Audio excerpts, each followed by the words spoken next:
Hello hello hello welcome to autism Adda. मी अबोली. आणि मी ईशा. मोठं झाल्यावरती ऑटिझमचा डायग्नोसिस होऊ शकतो का?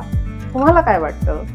ह्याच्यावरती आपण आज गप्पा मारणार आहोत. ऑटिझमशी निगडीत तुम्हाला जर का माहिती हवी असेल किंवा तुम्हाला कनेक्ट करायचं असेल तर please like, share and subscribe autism अड्डा.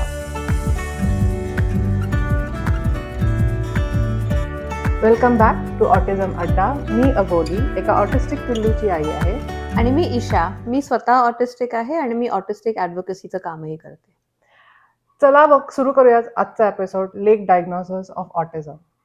ईशा, म्हणजे आपण मागच्या एपिसोडमध्ये अर्ली सायन्स बद्दल बोलतो, तर मला तुला असं विचारायचं आहे की तुला कुठले सायन्स होते ज्याने you led up to the diagnosis, की तुला असं वाटलं की मे बी मला ऑटिझम आहे किंवा असू शकतो?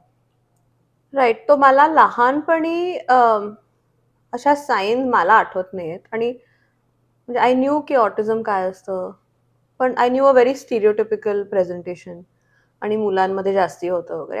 And so I never thought की मला स्वतः मी ऑटिस्टिक असू शकते, हे मला नव्हतं वाटलं. मला मूल झाल्यावर नंतर हे माझ्या स्वतःच्या रेडारवर आलं, कारण तेव्हा लहान मूल असलं की एकतर ते तुम्हाला स्क्रीनिंग सारखी देतात की red flags red flags red flags. तर I am naturally a curious person, तर मी वाचायचे की अच्छा ठीक आहे, असं असं हे सगळे रेड फ्लॅग्स आहेत. आणि मेन म्हणजे मला मूल झाल्यावर मला स्वतःला खूप सगळं असह्य झालं. म्हणजे मला डॉक्टर्सकडे मी गेले, ते म्हणाले नाही तुला पोस्टपार्टम डिप्रेशन आहे वगैरे. खूप लोकांना होतं, इट्स व्हेरी कॉमन आणि इट्स हॉर्मोनल शिफ्ट्समुळे, इट्स अ हॉर्मोनल थिंग, आणि तू बरी होशील. पण बाकीच्या माझ्या ज्या पियर्स होत्या, सगळ्यांना मुलं आहेत, माझ्याच मुलाच्या वयाच्या, त्यांनाही मुलं आहेत. पण त्यांना माझ्यापेक्षा खूप सगळं सोपं जात होतं असं मला वाटलं. आणि मला असं, it wasn't just depression, it was, आता आम्हाला माहिती आहे की that was probably autistic burnout, which is different from depression. म्हणजे बर्नआउटमध्ये तुमच्या सगळ्या स्किल्स, लाईक तुमची कपॅसिटी संपते, म्हणजे तुमची बॅटरी फुल डेड, किंवा तुमचा कम्प्युटर कम्प्लिटली फ्राय होऊन तो शटडाऊन तुम्हाला रिस्टार्ट करायलाच लागतो. तर तशा परिस्थितीत मी होते, आणि पण तेव्हा मला माहिती नव्हतं, आणि इनफॅक्ट नोबडी न्यू की हे काय चाललंय. तर but I didn't think too much about it, आणि चालत राहिलं आयुष्य. म्हणजे पण मला मग माझा मुलगा झाल्यावर मला काम पण करणं कठीण झालं. लाईक मला तिथे जमायचंच नाही. लाईक मला सारखे ब्रेक्स घ्यायला लागायचे, मला तिथे खूप ओव्हरवेल्म व्हायला लागायचं, मी रडायला बिडायला लागायचे. It became very very overwhelming, म्हणजे मॅनेजिंग लाईफ. आणि I had work really hard माझ्या नोकरीसाठी, तर आय डिडंट, मला सगळं सोडून मला नव्हतं दॅट पॉईंट. सो ते मग मी अजून विचार करायला लागले की काय होतं. सो आय थॉट लाईक चला थेरपी करूयात. तर मी एका थेरपिस्ट ला कॉन्टॅक्ट केलं, आणि शी वॉज अ क्लिनिकल सायकॉलॉजिस्ट, आणि तिने मला ऑलमोस्ट 3 वर्ष मी तिच्याकडे गेले. आणि ती मला नेहमी म्हणायची तू खूप चांगली स्टुडंट आहेस, म्हणजे तू सगळं मी सांगते तू करतेस, तू सगळं ऐकतेस, तू खूप सेल्फ अवेअर आहेस, तुला सगळं म्हणजे तुला पटतं मी काय सांगते ते, आणि तूही मला शेअर करून सांगू शकतेस, in your able to identify की असा प्रॉब्लेम झाला म्हणून असं झालं वगैरे, पण तुझ्यात सुधारणाच होत नाहीये. तुला सगळं कळत होतं पण ते तुला अप्लाय करायला खूप कठीण आणि कारण मी सारखं म्हणायचे मला जमत नाहीये, मला झेपत नाहीये, माझ्या लोकांशी पटायचं नाही, I have a hard time relating to people.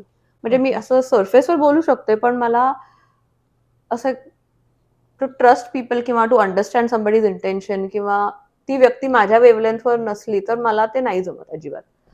आणि माझ्या कॉन्फ्लिक्ट खूप व्हायचे ऍट वर्क किंवा विथ माय पियर्स, किंवा जनरल लोकांचे माझे कॉन्फ्लिक्ट खूप होतात, म्हणजे ऍव्हरेज व्यक्तीपेक्षा जास्ती होतात. आणि इट्स नॉट ऑलवेज लाईक भांडणं, मी खूप पॅसिव्ह आहे तशी, मला भांडण करायला आवडत नाही. पण आय थिंक आपण कॉग्नेटिव्ह रिजिडिटी बद्दल मागच्या एपिसोड मध्ये बोलतो, पण that is where it comes from, की हे जर का काही पटलं नाही तर ते असंच आहे, आणि मग फिनिश, मग मी संबंध सोडू शकते. लाईक, आणि हे खूप वेळा झालंय unfortunately, I am sorry to say.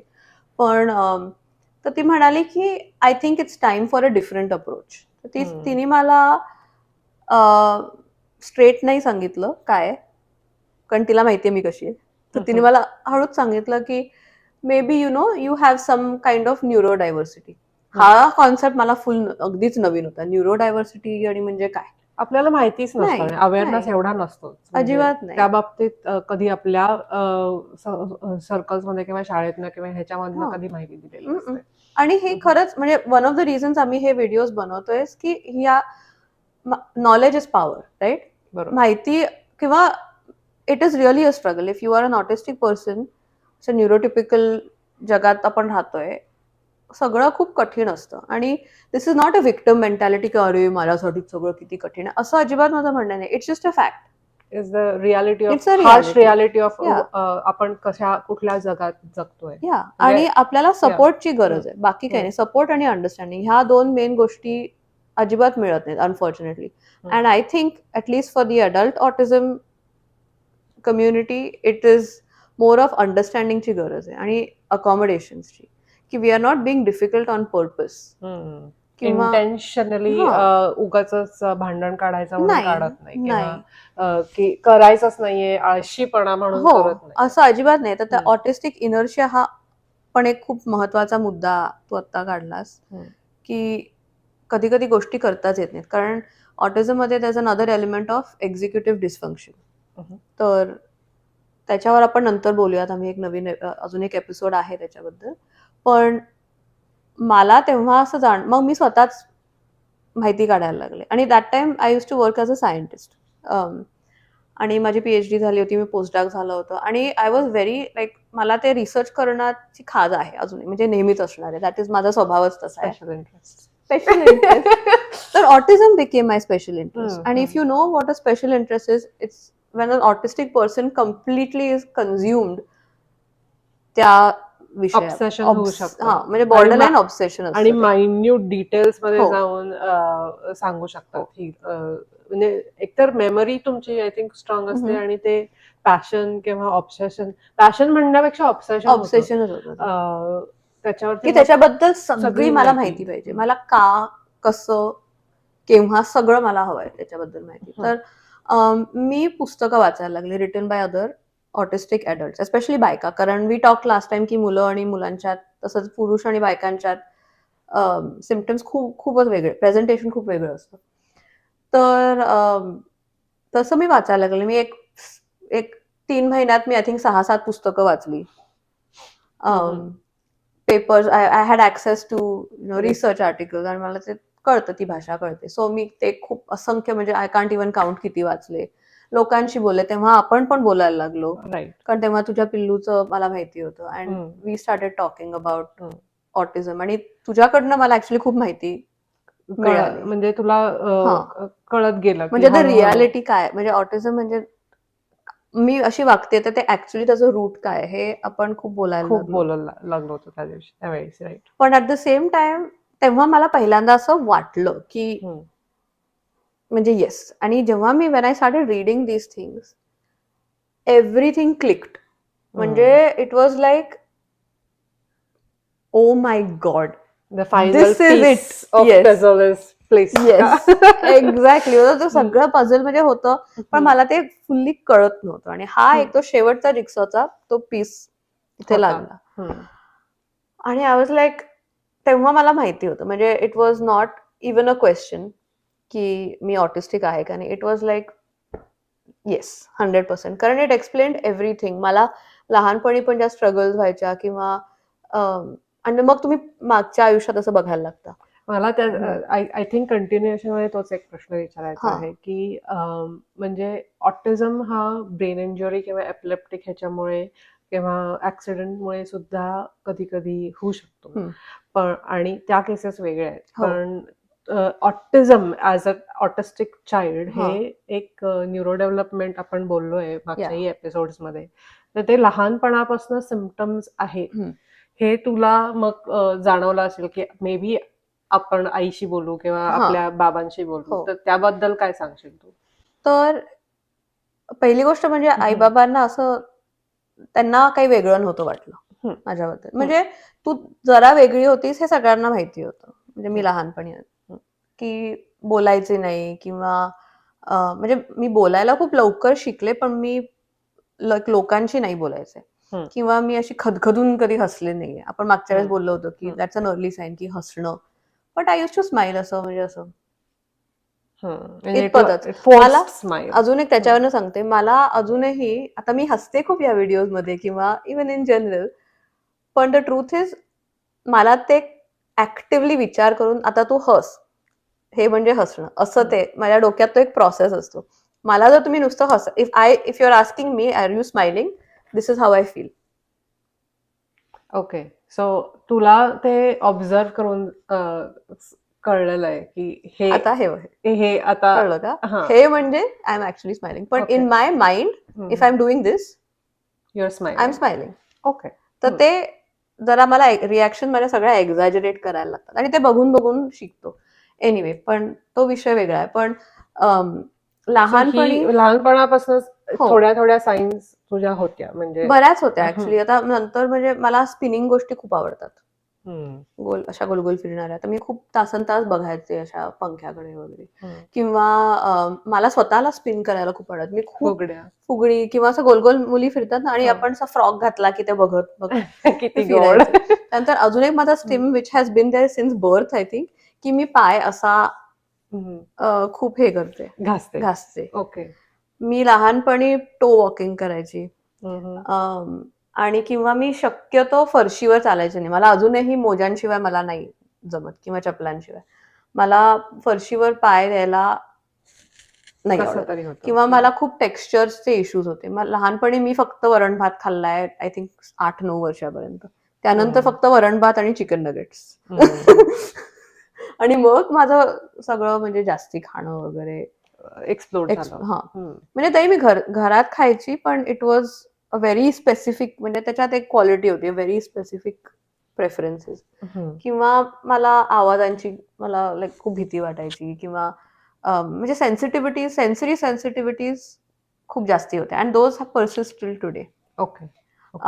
Then there was a lot of stimming. म्हणजे आय नेव्हर हँड फ्लॅप, किंवा इनफॅक्ट मी आता करते जास्ती लहानपणापेक्षा, कारण आय हॅव एक्सेप्टेड. आता मला काही लपवायची गरज नाही. आता म्हणजे if it comes I just do it. किंवा मी खूप पेस करायचे, गोल गोल गोल गोल. सो ओघाओघाने तुझा डायग्नोसिस झाला, म्हणजे तू पोस्टपार्टम साठी जात होतीस थेरपीसाठी, आणि त्या थेरपी करता करता तुझ्या थेरपिस्टला, सायकोलॉजिस्टला असं कळलं की may be this is something different, आणि म्हणून तुम्ही हे काय आहे, ऑटिझम आहे का, एडीएचडी आहे का, कुठला न्यूरो डायव्हर्जन्स आहे, ह्या शोधाच्या मागे लागलात. आणि मग तुला त्याच ह्यानी डॉक्टरनी डायग्नोसिस दिला का? How did you get your diagnosis?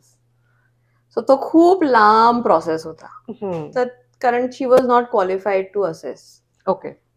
Her area was depression, anxiety, PTSD, ह्या सगळ्या गोष्टी. आणि शी कुड नॉट असेस मी.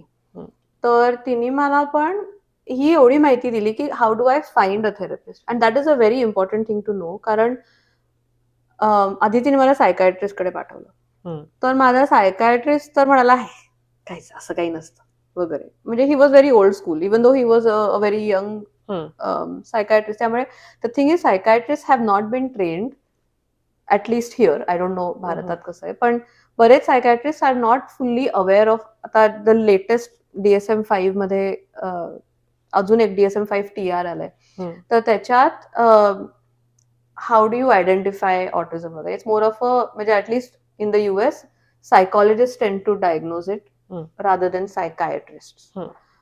तर तो मला म्हणाला असं काही नसतं, तू असा विचार नको करूस वगैरे काय काय, आणि तुला जस्ट डिप्रेशन आहे, तुला आपण अँटी डिप्रेशन्स देऊयात. तर आय स्टार्टेड टेकिंग मेडिकेशन. त्यानंतर माझे ऑटिस्टिक सिम्पटम्स अजूनच यायला लागले बाहेर. इन द सेन्स की because now I didn't care. म्हणजे मला असं ते वाईट, I didn't feel embarrassed or ashamed. तर that's when I started stimming a lot more. किंवा मी आता बिंदास सांगायचं मला नाही जायचं आज बाहेर, मला लोकांशी बोलायचं नाही, माझ्याशी कोणी बोलू नका वगैरे. All those I started listening to myself. Internal radio एकदम तो बंद झाला. नाही, इंटरनल जो उगाच तो एक अनोईंग आवाज असतो की असं नको वागूस, तसं नको वागूस, जे आपल्याला सोसायटीने इतकी वर्ष कंडिशन केलेलं आहे की असंच वागायला हवं, सोसायटीत राहायचं म्हणजे.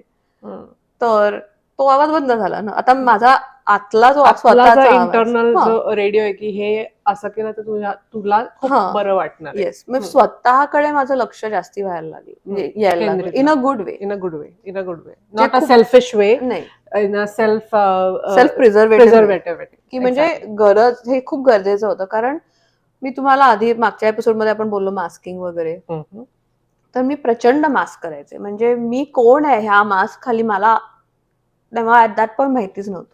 I had no idea Isha actually आहे कोण. म्हणजे तुलाही कळत नव्हतं की तू मास्किंग करते? नाही, मला माहितीच ना, कारण I didn't know it was a thing. I thought okay असंच वागायला लागतं आणि सगळ्यांना सगळेच असे खोटे वागतात. म्हणजे मनातली गोष्ट मनातच ठेव. म्हणजे दॅट डझंट मीन की मी असं काहीतरी माझ्या मनात खोट आहे वगैरे, असं म्हणजे असं काही नाही. नाही, बरोबर आहे, ते स्पष्टीकरण द्यावं लागतं मला.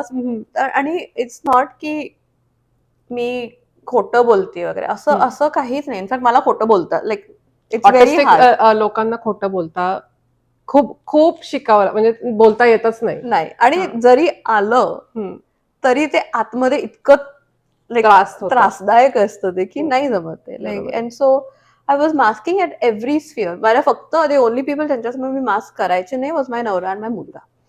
तर घरी फक्त माझ्या घरात मी स्वतःसारखी वागायचे. पण I started doing more of that outside, आणि ते लोकांना आवडत नाही.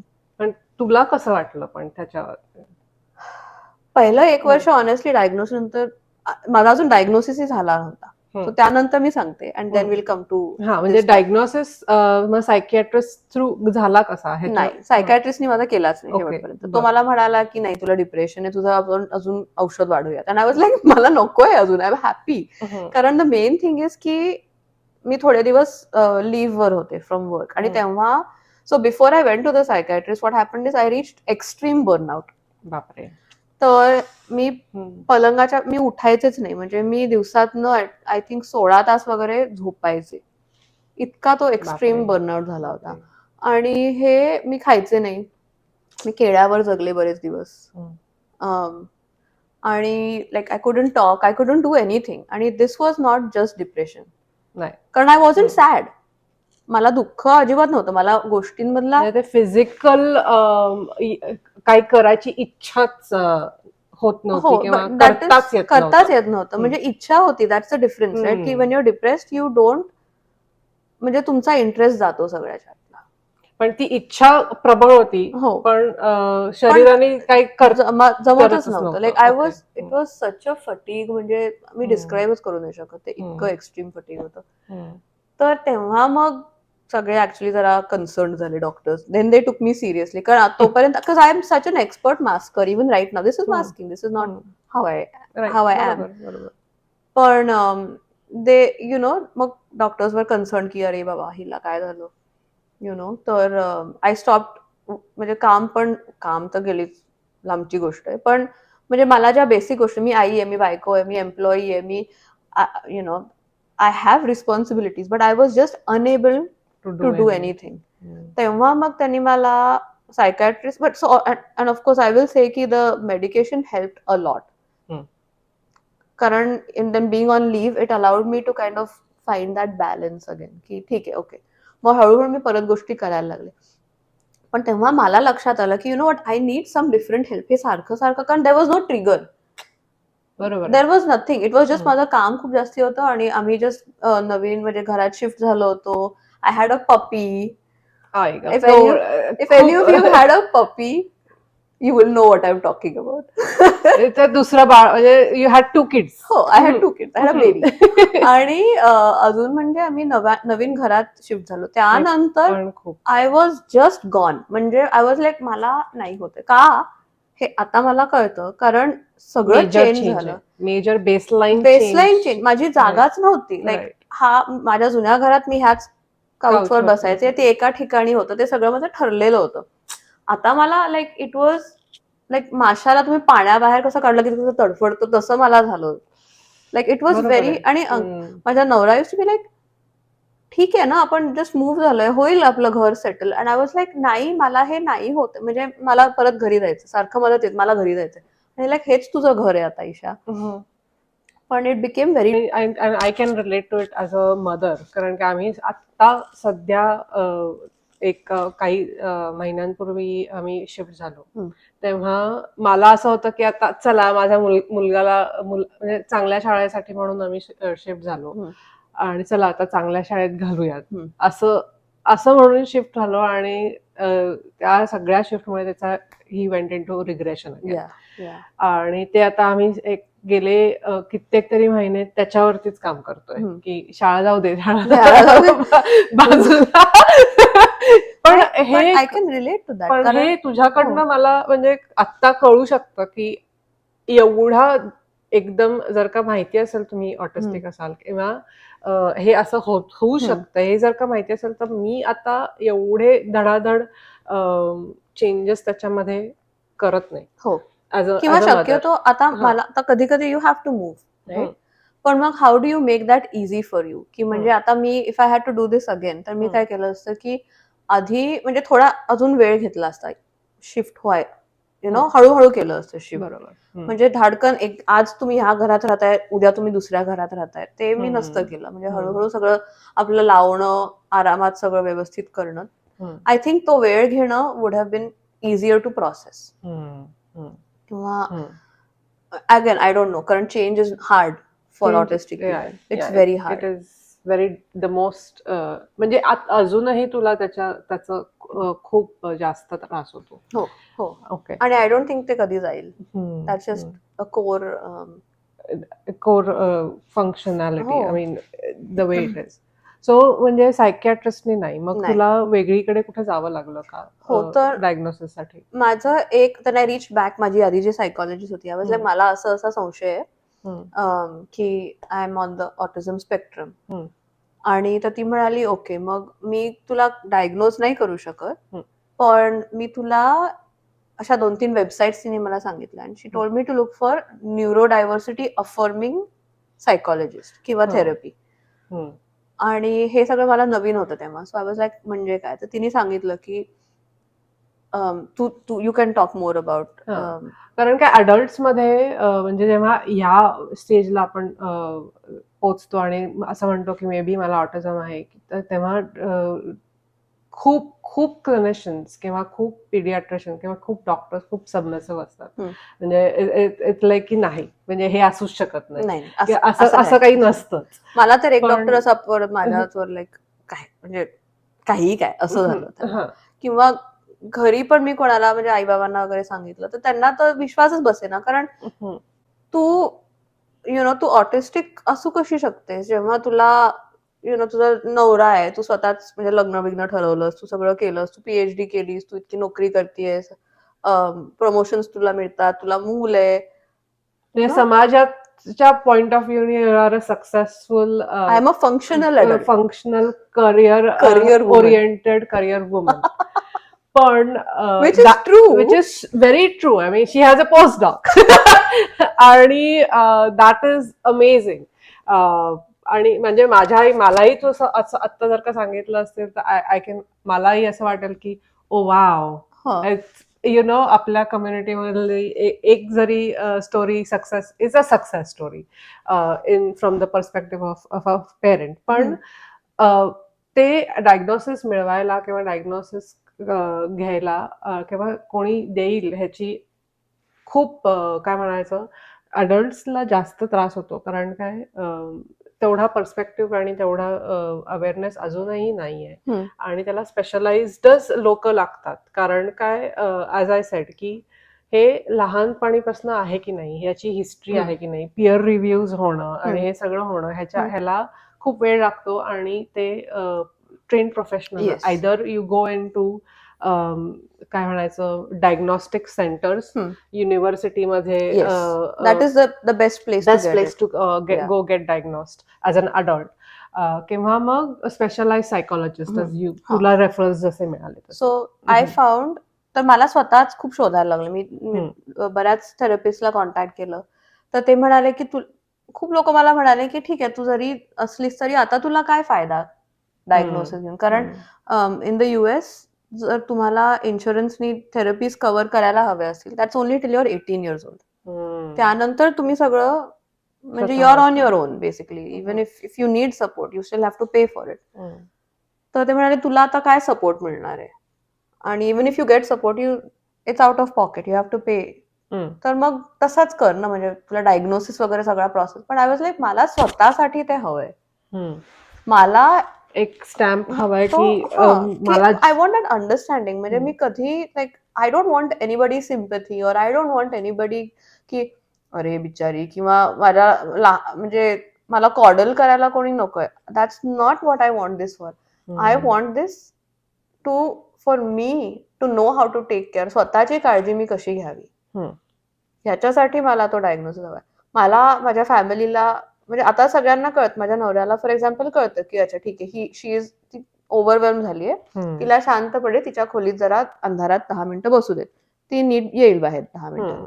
पण पूर्वी काय व्हायचं, मला असं, किंवा मला अजून एक ऑटिझम मध्ये, so I am not just level 1 autism, I have the PDA profile. PDA म्हणजे परवेसिव्ह ड्राईव्ह फॉर ऑटॉनॉमी किंवा पॅथॉलॉजिकल डिमांड अवॉइडन्स असं त्याला म्हणतात. सो दॅट प्रोफाईल मध्ये तुम्हाला साध्या गोष्टी पण डिमांड वाटतात. म्हणजे त्यांनी मला जर विचारलं की तुला आज जेवायला काय करतेस, तर मला ते असं, if I am already overwhelmed, it feels like an attack, even though असं नाही, इट्स नॉट. पण ती वेगळीच एक प्रोफाईल, आणि ती अजूनच, ते पण खूप उशिरा कळलं. म्हणजे माझा आधी ऑटिझम असेसमेंट झाली, त्यानंतर 1 वर्षाने मग माझी थेरपिस्ट, हू स्वतः ऑटिस्टिक आहे, and so the reality is I'll probably be in therapy forever, and this is hard to admit, but it's what I need. पण मग तुला डायग्नोसिस मिळाल्यावरती हाऊ डिड यू फील की ओके आता माझा डायग्नोसिस आहे, तर आय नो तू आधीच सगळं हे ऍक्सेप्ट केलं होतंस, पण तो एक पेपरच्या मागे होतीस तू, तर तो डायग्नोसिस मिळाल्यावरती डिड यू फील की येस आय एम रिलीव्ड, का तुला असं वाटलं की अरे यार खरंच आहे काय? तर त्याच्यात 3 वेगळ्या वेगळ्या स्टेजेस होत्या. ओके. ऍक्च्युली 4. तर पहिली स्टेज म्हणजे ये मी वेडी नाहीये, मला कळलं there something, I am not broken, you know, मला असं काहीतरी, मी अशी डिफेक्टिव्ह नाहीये, this is my brain, that's just how my system is. Okay, खूप आनंद झाला, रिलीफ, हुश झालं. त्यानंतर मग लोकांना, मी माझ्या सगळ्या क्लोज सर्कलमध्ये, माय बेस्ट फ्रेंड्स किंवा माझ्या आई बाबांना वगैरे मी सांगितलं. Nobody believe me at all. अरे बापरे. माझ्या फॅमिली फिजिशियनला सांगितलं. She was like are you sure? कारण मला एक औषध घ्यायचं होतं, आणि त्याचे मला रिॲक्शन खूप जास्ती येते. म्हणजे मला खोकला झाला होता, and she wanted me to take a steroid, म्हणजे ब्रॉन्कायटिस झाला होता. मी म्हटलं मला स्टिरॉइड जमत नाही. शी लाईक असं कसं? ती ऐकतच नव्हती बेसिकली. आणि मी स्वतः फार्मासिस्ट आहे, सो आय अंडरस्टँड औषधं कशी असतात. तर प्रो अँड अ कॉन. तर मी तिला म्हटलं की मला त्याची खूप जास्ती माझं विड्रॉवल होत. ती म्हणाली नाही असं काही होत नाही. लाईक मी घेतले तरी मला माहितीये. म्हटलं तुला तुला असं का वाटतं? म्हटलं आय एम मी स्पेक्ट्रमवर आहे. My response to medicines is the way I metabolise is different. अरे मग ती अशी, म्हणजे तू कोण आहेस असं, म्हणजे तू अशी वियर्ड काय आहेस असं ती माझ्याकडे बघत होती. But it's true, I can't change it. आता तर खूप एक्सेप्टन्स वाढलाय. हे म्हणजे 5 वर्षांपूर्वीची, 4 वर्षांपूर्वीची गोष्ट आहे. पण you had to self advocate for your self. I still have to, म्हणजे ते दॅट नेव्हर एंड्स. आणि मी जशी व्यक्ती आहे, I don't like to advocate. आता I work as an advocate, like not necessarily my day job, पण लोकांसाठी advocate करणं आणि स्वतःलाच ॲडव्होकेसी करणं हे एक जास्त चॅलेंजिंग जॉब असतं असं मला वाटतं. येस, दुसऱ्यांसाठी तुम्ही करू शकता, पण जेव्हा स्वतःवर येतं इट्स हार्ड. स्पेशली जेव्हा तुम्हाला सवय नसते, किंवा तुमची टेंडन्सी नसते, किंवा त्यानंतर स्वभाव नसतो. तर हे 2 म्हणजे दुसरी स्टेज झाली. की म्हणजे कोणी माझं, आय वॉज लाईक मग खरंच मी आहे का? मग आणि कीप इन माइंड की तुम्ही लहानपणापासून तुमच्यात काहीतरी चुकतंय हा तुम्हाला मेसेज मिळत असतो, बाहेरनं पण आणि स्वतःच्या आतनं. Then you internalise that. आणि मुलींमध्ये हे जास्ती होतं मुलांपेक्षा, की ओके काहीतरी तुझं चुकतंय, तुलाच जमत नाही, तूच आळशी आहेस, तुलाच काहीतरी डिफिकल्ट आहेस किंवा अनोईंग आहेस किंवा वॉट एव्हर इट इज, असे हम्म. स्वतःला इतका तो मेसेज इनग्रेन झाला असतो. हो. रिएन्फोर्समेंट खूप जास्त खूप असते. जास्ती. आणि देन तीच गोष्ट होते, तुमच्याकडे आता पेपर आहे, कोणीतरी व्यक्तीने तुम्हाला 2 दिवसाच्या म्हणजे taking 2 to 3 days they have extensive interviews, extensive testing सगळं झालंय. दे टेल यू की yes you are on the spectrum. पण still nobody believes you. And then you are like, मी त्या असेसरलाच फसवलं का काय? Self doubt. की इम्पॉस्टर सिंड्रोम. अरे बापरे. म्हणजे मी फ्रॉड आहे आणि बापरे. मी खोटारडी आहे. आणि ते इतकं मग देन दॅट इज त्याचा अजून त्रास की तू इतकी कशी म्हणजे तू नुसतं कारण शोधतेस.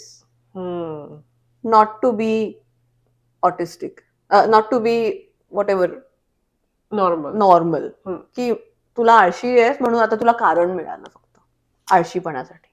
But actually it is autism and inertia. Yes, it is It's not absolutely laziness, it is autism inertia.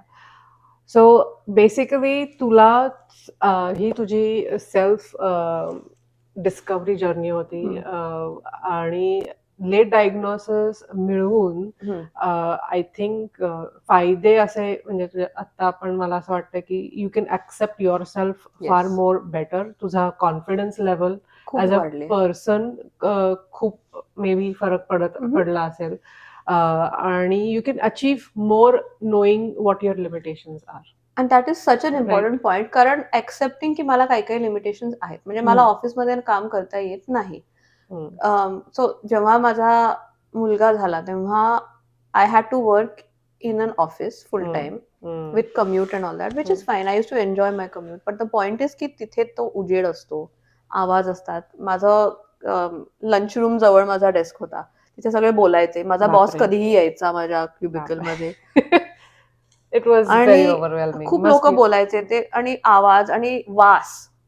So तिथे सेन्सरी नाईटमेअर आणि कंटिन्युअस मास्किंग. राईट. कंटिन्युअस तुम्ही थांबूच नाही शकत. कारण माझा डेस्क अगदी असा म्हणजे I had my own little space.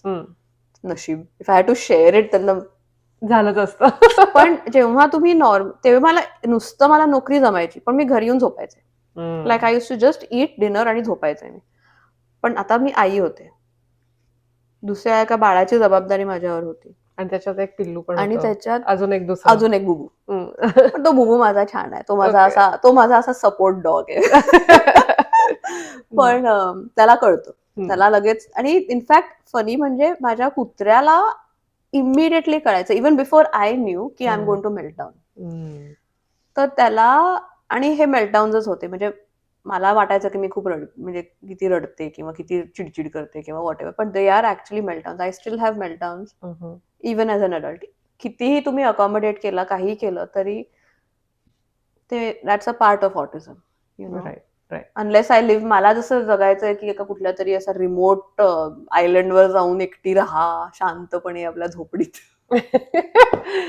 But दिस म्हणजे डायग्नोसिसमुळे तुला तुझ्या सपोर्ट सिस्टम्स बांधता आल्या. येस. तुझ्या लिमिटेशन्स थ्रू तुला ऍक्च्युली ते ऍडव्होकेट करता येतं आता की मला काय गरजेचं आहे to function and to get my cognitive. जर का कन्सल्टेशन तुझं असेल काही तर तुला तुझ्या फील्डमध्ये जे काही तुझी डॉक्टरेशी असं आहे त्याच्यामध्ये तुला काम व्यवस्थित करता येतं आणि you can manage your life. Yes. आणि you can take control instead of just going under the blanket all the time. Exactly. Right. Wow. Yes. Right. Exactly. So म्हणून लेट डायग्नोसिस होऊ शकतो आणि तो घेणं किंवा त्याच्यासाठी पेपरवरती असेल किंवा काही नसेल, पण ऍटलिस्ट स्वतःला समजून घेणं आणि स्वतःची काळजी घेण्यासाठी सुद्धा समजून घेणं हे किती गरजेचं आहे हे आपण आज ऐकलं.